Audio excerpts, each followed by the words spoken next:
So dahan-dahan lang, pag tumapat yung mirror mo dito, todo mo na manibela, no? So,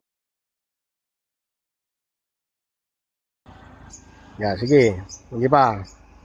Sige. Then, todo manibela dito. Ramdaman mo kung lagpas na yung gulong. Sige pa. Pagramdam mo, okay na? Yan. Pag pagramdam mo, okay na yan, lagyan mo sa reverse. Then, kabig na manibela puntang kanan. Yes. Up, totodo muna manibela sa kanan. Then, sa katras, ano? So, kasi pag binitawan kagad ng brake, natakbo. So, may hirapan na habulin ng manibela, kagaya naman. So, hirap pa sa ano. Okay? So, ang attention mo dito sa bandang kaliwa mo, kasi yung sa kanan, safe na yan. So, hintayin mo lang to, ito. Itong side sa side mirror mo, na kaliwa. Sige lang. Pasok naman yan. Hanggang makita mo yung reference. Ayun, yung reference yung dulo na yan. Yan, kailangan mag-align lang. Yan, ganyan na ito. Nag-align na siya. Gigit na naman ni Bella niyan. Then, atras, dire-diretso na siya. So, safe na yan dito. Kasi kailangan may space dun sa washing machine na yan. Ito yung washing machine niya. So, at the same time, yan o. So, eksakto lang siya dyan. Yan.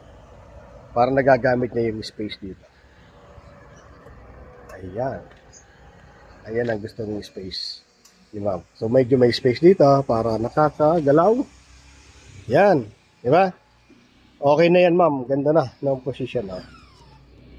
Ayan. Kailangan kasi nagagamit niya yung space din dito. Ayan.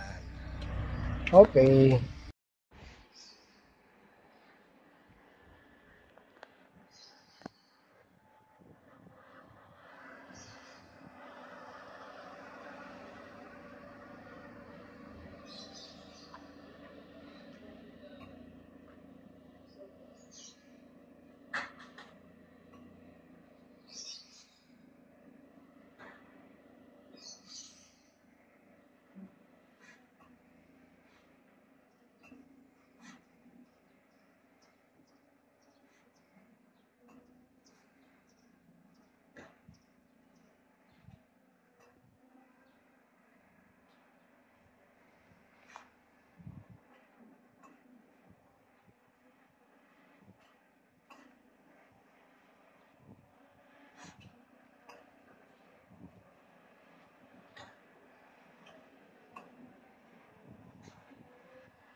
Ayan na.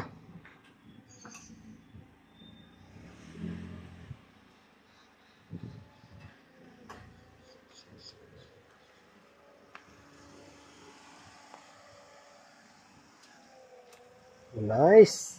Galing. Ayan, nakuha na ni ma'am.